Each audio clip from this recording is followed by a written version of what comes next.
শুভ দুপুর বন্ধুরা। দুপুর বললাম কেন, 12টা বেজে গেছে। এখন থেকে আমি ব্লগটা শুরু করছি। বুঝতে পারছি সকাল থেকে মাথা আমার নাজেহাল হয়ে গেছে। এই কথা ওই কথা আমি পাগল হয়ে গেছি।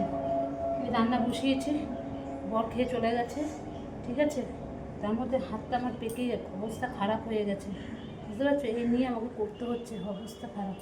যাই হোক, তাড়াতাড়ি করে বসালাম। ছেলের আমার 1:30টার সময় খেয়ে দিতে হবে আর কি, ক্লাস চলছে।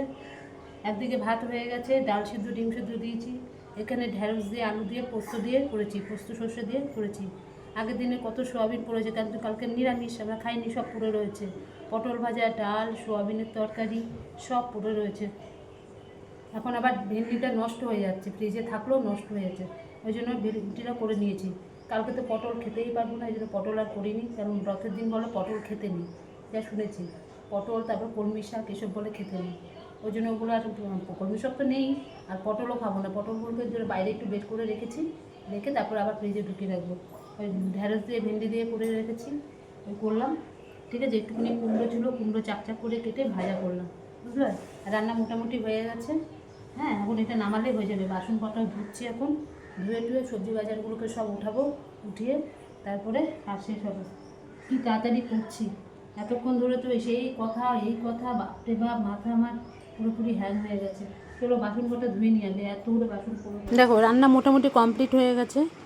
বুঝতে পারছো, কড়াইতে খালি এখন ঢেঁড়স সর্ষেটা, সর্ষে পোস্ত দিয়ে ঢেঁড়সটা করেছি, ওটা হচ্ছে। আর এদিকে আমি বাসনগুলোকে সব ধুয়ে নিচ্ছি। অনেক কষ্ট হয় বাসনগুলোকে ধুতে, মানে কি বলবো, হাতের মধ্যে সাবানের জলগুলো পড়ে তো, ওগুলো তো খুব কষ্ট হয়, কিন্তু কী করবো বলো, তারপরেও করে নিতে হচ্ছে, তাহলে সব পড়ে থাকবে। যাই হোক, ওগুলো করে নিচ্ছি। আর একবেলার জন্য ভাতটা, চালটা ভিজিয়ে রেখেছিলাম, আজ এখন ভাতটা করে নিচ্ছি, ওবেলারটা ওবেলায় করবো, ঠিক আছে। বাসনগুলি মোটামুটি সব ধোয়া হয়ে গেছে।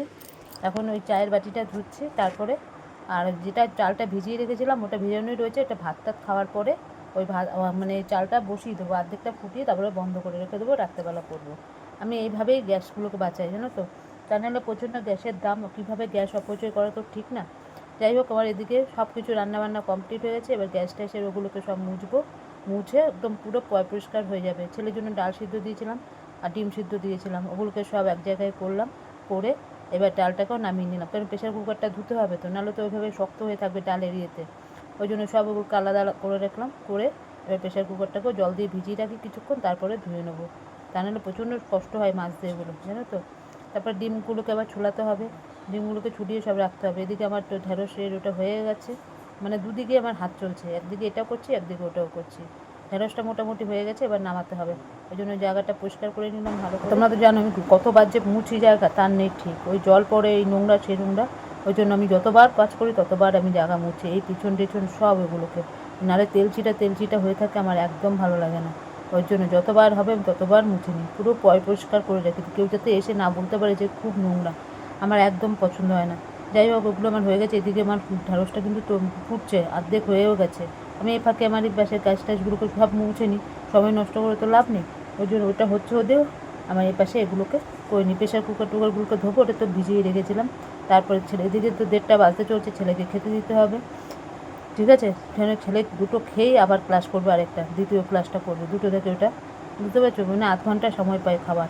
ওই জন্য আমি তাড়াতাড়ি করছি, যত তাড়াতাড়ি হোক ছেলেটাকে খেতে দিতেই হবে।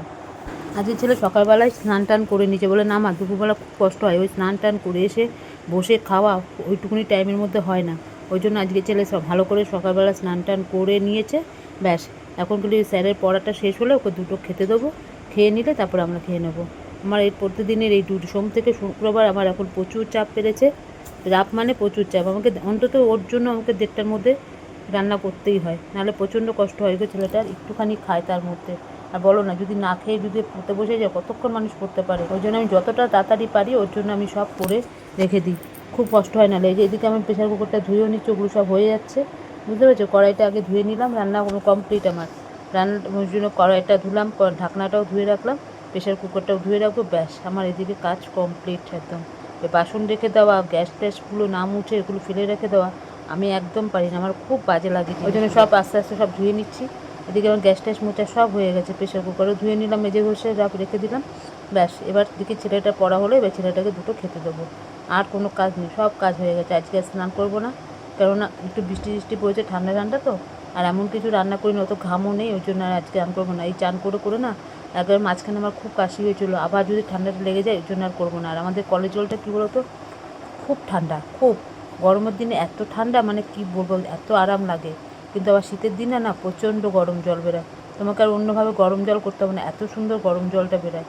ঠিক আছে, ডিমগুলো দেখো এদিকে সব ছোলানো হয়ে গেছে, বুঝতে পেরেছো, সব ওগুলোকে ছোলানো হয়ে গেছে। এবার ডিমের খোলাগুলোকে নিয়ে আমি গাছের গোড়ায় দিয়ে দেবো, আমি একটা কিচ্ছু নষ্ট করি না। ঠিক আছে, ওগুলো হয়ে গেছে করে এবার সবজি বাজারগুলোকে এক জায়গায় করে রাখছি। এগুলোকে বাইরে রেখেছিলাম, কেন বলো তো, পটলগুলোর মধ্যে না পুরো জল জল, যতই ফ্রিজে রাখো না কেন কোনো দিনও হয় না, মানে নষ্ট হবে না এমন কোনো গ্যারান্টি নেই, নষ্ট হতেই পারে। ওই জল জল থেকে না তারপর পটলগুলো আস্তে আস্তে পচে যায়, এই জন্য পটলগুলোকে বার করে একদম পুরো করে রেখেছি, বাইরের হাওয়াতে রেখে দিয়েছি। শুকিয়ে গেলে তারপরে আবার ওই ফ্রিজের মধ্যে ঢুকিয়ে রেখে দিয়েছি, বুঝতে পারলে। তারপরে কালকে তো আমরা পটল খাবো না, ওই জন্য পটলের কোনো কিচ্ছু আজকে আর করিনি, কেননা খেতে নেই বলে, দিনে বলে পটল টটল খেতে নেই, শাক খেতে নেই, শুনেছি যেটা, তাই জন্য সেটা আর করি না। সব রান্না হয়ে গেছে, দেখো ভাত হয়ে গেছে গামলাতে, দেখো সর্ষে দিয়ে ঢেঁড়স দিয়ে করেছি, পোস্তও দিয়েছি এর মধ্যে, ছেলের জন্য ডিম সিদ্ধ, ডাল সিদ্ধ, বুঝলে। এখানে করেছি কুমড়ো ভাজা, আর ফ্রিজের মধ্যে তো সব রান্না রয়েছে, ওগুলোকে বার করতে হবে। ফ্রিজের ভিতরে সব রয়েছে, ওগুলো বার করতে হবে সব। আর মোটামুটি নেই কিছু, দেখো গ্যাস ট্যাস সব মুছে ধোয়া পাকলা করে পুরো পরিষ্কার করে রেখে দিলাম, কমপ্লিট। এবার ময়লাগুলো ফেলে এসে ঘরটা একটু ঝাড় দেবো। কী রোদ দিয়েছে গো, বালিশগুলো রোদে দিলে ভালো হতো, কি ভালো হতো বালিশগুলো রোদে দিলে। আবার ভয়ও লাগে, এখানে কাজ করছি, ওদের যে বৃষ্টি হয় তাহলে রক্ষা নেই। বিছনার চাদরটা ভাবছি এখন দিয়ে দেবো, 1টা বাজে, হতে হতে 2 ঘন্টা লাগবে, থাক আজকে দেবো না, কালকে সকালবেলায় দেবো। ঠিক আছে, চলো।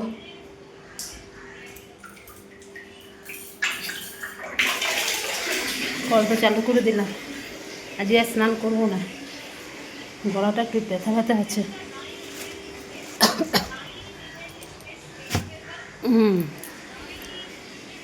ঠিক আছে, ছেলে পড়ছে এখন,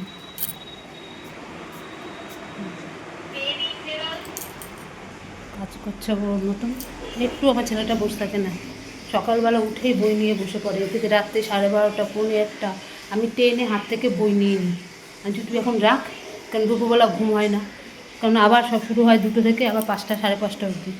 দুপুরবেলা আমি তো একটু ঘুমিয়ে পড়ি, ও ঘুম হয় না ছেলেটার আমার। তুই এবার রাখ, রেখে এবার একটু ঘুমা। আবার এদিকে সকালবেলা উঠে যায় জানো, আমার হাতটা না ক্যাট ক্যাট করছে, কীরকম অবস্থা হয়ে গেছে দেখো একদম, ক্যাট ক্যাট করছে এগুলো সব। চলো এবার যাই, একটু ঘরটা ঝাড় দিয়ে দিই, ছেলে উঠলেই পড়াতে উঠলে ওকে খেতে দিয়ে দেবো, আমার চিন্তা মুক্ত। ব্যাস, আমার ছেলেটা খাওয়া হয়ে গেলে ব্যাস আমার আর চিন্তা নেই। ঠিক আছে, চলো আবার পরে আসছি। খাওয়া দাওয়া কমপ্লিট। আজকে এই চাদর, এই দোকানের চাদর নিয়েছি, বাবা এর জন্য আমার আরও দেরি হয়েছে। রান্না করতে করতে এই চাদরওয়ালা এসে কি করছে নেওয়ার জন্য বাধ্য হয়ে দোকানের চাদর নিতে হলো।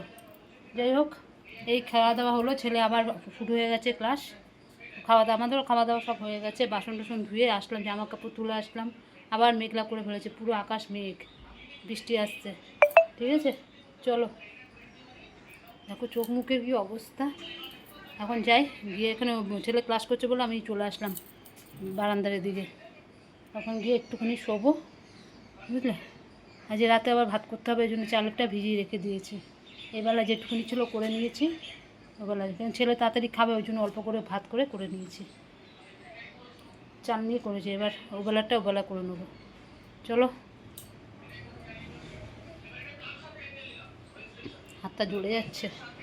ঠিক আছে, এখন আর কথা বলছি না, প্রচণ্ড ইয়ে লাগছে, সে কখন উঠেছি ঘুম থেকে, আর পরে আসছে। আজকে সারাটা দুপুর ঘুমাইনি, ওই পাশের বাড়িতে কালকে না পুজো দেবে, নারায়ণ পুজো, রথের দিন, সেই চাবি ওরা নিচ্ছে যাচ্ছে, ওই করে করে ঘুমটা আর হয়নি। যাই হোক, ওই ঘুম যখন হয়নি আর ঘুমালাম না, তাড়াতাড়ি শুয়ে পড়বো। ঠাকুরের বাসন টাসন সব সন্ধ্যাবাতি দিয়ে ঠাকুরের বাসন টাসন সব মাজলাম, কালকে বৃহস্পতিবার। এই যে ভাত বসিয়েছি এখন, বুঝেছো, এখন ভাতটা বসিয়েছি, ভাতটা করলে হয়ে যাবে। ছেলে দেখি কি খাবে রাত্রেবেলা, ছেলের জন্য একটু কিছু করবো, ব্যাস, বুঝলে? এই হয়েছে ব্যাপার। আজ একটু ঘুমাইনি তো, মানে জানি খাওয়া টাওয়া কিছু হজম হয়নি, কীরকম লাগছে, কীরকম মাতাল মাতাল লাগছে, একদম ভালো লাগছে না। দুপুরবেলা না শুলে যে কী শরীরটা খারাপ লাগে, মানে কী বলবো। যাই হোক, এই যে ভাতটা হয়ে গেলে হয়ে যাবে। এত ঠাকুরের বাসন, এই হাত নিয়ে আজ বেশি ভালো করে পিতলের বাসনগুলি মাজতে পারিনি, মেজেছি, পরিষ্কার হয়েছে, তবু যে চাপ দিয়ে মাজাটা না হয়তো করতে পারিনি, এই জন্য। যাই হোক, হয়ে গেছে সব। বড় কাজ একটা, ঠাকুরের বাসন বৃহস্পতিবারে মাজা। ঠিক আছে, এখন জিনিসপত্রগুলো সব ফ্রিজ থেকে বার করি, খাবার দাবারগুলো বার করে রেখে দিই। কীভাবে আবার বৃষ্টি, কী সুন্দর ছিল সারাটা দিন, আবার এখন বৃষ্টি আরম্ভ হয়েছে। বৃষ্টি হলে আবার গাছের শিউলি ফুলগুলো পুরো একদম ছিন্ন ভিন্ন হয়ে যায়। শিউলি ফুল দেখবে পুকুর বৃষ্টির জলে পড়লে একদম পুরো অবস্থা খারাপ হয়ে যায়। বলো, কালকে বৃহস্পতিবার, একটু যদি ঠাকুরের ফুল মন্ত্র না পাই। ঠিক আছে, চলো। ছেলেও ঘুমায়নি, ছেলে তো ক্লাস করছিলো, আমি আজকে আর ঘুমাইনি। ওরা বারবার করে আসছে, ওদের যেতে হবে পুজোতে, বারবার করে বলেছে যাবে, কিন্তু ঠিক আছে যাবে, একটু পুজোর কাজ টাজগুলো একটু করে দেওয়ার জন্য, বুঝলে? এই হচ্ছে ব্যাপার। চলো ভাতটা নামাই, তারপর আবার আসছি। দেখো, সারাদিন সময় পাইনি, এই দুটো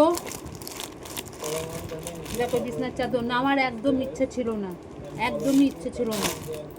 দুখানা চাদর জোর করে আমাকে, এখান দিয়ে লোকটা সবসময় যায়, ব্যাস আজকে দেখতে পেয়েছে, জোর জাবস্ত দুখানা বিছনার চাদর দিয়ে গেছে। কি ভারী চাদরগুলো, এর মধ্যে পিলো কভারও রয়েছে দুটোর মধ্যেই, কভারগুলো বেশ সুন্দর, মানে বড় বড় আছে। এই দেখো, এই দেখো বড় বড় কভার, দেখেছো? জোর করে দিয়ে গেছে, কি বলবো।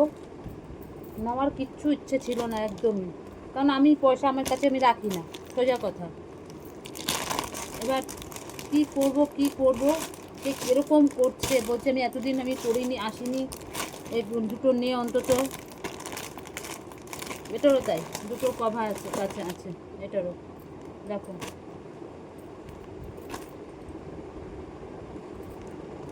দেখো বড় বড় আছে, কভারগুলো বড় বড় আছে। কি বলবো বলো, জোর জবরদস্তি দিয়ে গেল দুখানা চাদর। আমি বরকে বললাম, আমি কিন্তু উনি তোমার থেকে পয়সা নিয়ে নিয়েছে, বলছে ঠিক আছে, আর দরকার কী আর করা যাবে, এমন করে বললো, নিতে আমি বাধ্য হলাম। ছেলে বলছে, মা আমার ছেলের তো একটু দয়া মায়া শরীর, মা এমন করে বলো না, নিয়ে নাও মা, এমন করো না, কেমন করে বলছে নিয়ে নাও, ব্যাস নিয়ে নিলাম দুটো। থাক, একটা দুর্গা পূজায় সময় পাতবো, এখন লক্ষ্মী পূজায় পাতবো। আমার আর চাদর কিনতে পারে না, প্রতি বছরই আমি বিছনার চাদর কিনি, নিয়ে নিলাম। বড় বলে ঠিকই আছে, থাক, কী বলবো বলো। চাদরগুলো কেমন হয়েছে দেখো একবার, ভালো হয়েছে তো? দেখো দোকানের চাদর। চলো এবার ভাত করে আসলাম, ভাত টাত হয়ে গেছে, এবার দেখি ছেলে কী খাবে, ছেলের জন্য করতে হবে। ঠিক আছে, আমার বর গেল অফিস থেকে, চলে এসছে, সে স্নান টান করলো, চাটা খেলো, আবার গেল একটুখানি দোকানে, কালকে বৃহস্পতিবার একটুখানি ঠাকুরের জন্য মিষ্টি আনতে গেছে। ঠিক আছে, চলো এবার দেখি ছেলের জন্য কি করা যায়। চলো, আমাদের খাওয়া দাওয়া কমপ্লিট। খুব খিদে পেয়ে গেছিলো গো আমার, প্রচণ্ড খিদে পেয়ে গেছিলো দুপুরে, মানে অতটা করে ঠিক মতন খাইনি আজকে। ঠিক আছে, যাই হোক, সন্ধ্যাবেলাও কিছু খাওয়া হয়নি, খিদে পেয়ে গেছিলো, তাই খেয়ে নিয়েছি তাড়াতাড়ি। ছেলেকে চাউমিন করে দিয়েছি, ছেলে চাউমিন খেয়েছে। তোমাদের সাথে শেয়ার করতে পারিনি, ফোনটা আমার বোন নিয়েছিল বলে আর দেখাতে পারিনি। আমার ফোনের ফোনটা একটু ডিস্টার্ব হচ্ছে, তার জন্য আমার ফোনটা নিয়ে একটু দেখছিলো, ওই জন্য আর তোমাদেরকে শেয়ার করতে পারিনি। যাই হোক, আজকে খুব আশা ছিল যে 15 তারিখ আজকে ঢুকবে, বলছিল আজকে অন্নপূর্ণা মানে যোজনার সব টাকা বলছে ঢুকবে, যাদের ফোন টোন করা হয়েছিল। কোথায়? আমার ছেলে স্ট্যাটাস দেখলো, ওই যেরকম আছে সেরকমই রয়েছে, কিচ্ছু পরিবর্তন হয়নি। ভেবেছিলাম আজকে হবে, অন্তত আজকে হবে, সব ডিক্লেয়ার করেছিল না 15 তারিখে, কোথায়? কিচ্ছুই হয়নি, জানি না আর হবেও কি না, কিচ্ছু জানি না। যাই হোক, চলো, আর বলে কোনো লাভ হবে না। ঠিক আছে। উফ, আমার হাতটার মধ্যে যে এত কষ্ট হচ্ছে না গো, হাতের মধ্যে জল লাগছে তো লাগছে, একটু জমি যদি হাতটা একটু যদি শুকনো রাখতে পারি, সারাটাক্ষণ জলের কাজ করে যাচ্ছি। মানে সিম্বল দিয়ে দিয়েছে সব, এই দেখো সব এগুলো সিম্বল। আর হাতের এই ভিতরটা টান ধরছে, এই যে জায়গাটা কি ব্যথা, বুঝেছো কীরকম লাগছে দেখতে। ঠিক আছে, চলো আজকের মতো তাহলে ভিডিওটা এখানে শেষ করছি। কালকে আবার আসবো নতুন একটা ভিডিওর সাথে। আর আমার ভিডিও যদি তোমাদের ভালো লাগে লাইক করো, শেয়ার করো, কমেন্ট করো, চ্যানেলটিকে সাবস্ক্রাইব করে পাশে থেকো। আজকের মতো রাখলাম, ততক্ষণ তোমরা সবাই খুব ভালো থেকো, সুস্থ থেকো। টাটা, গুড নাইট, সবাই ভালো থেকো।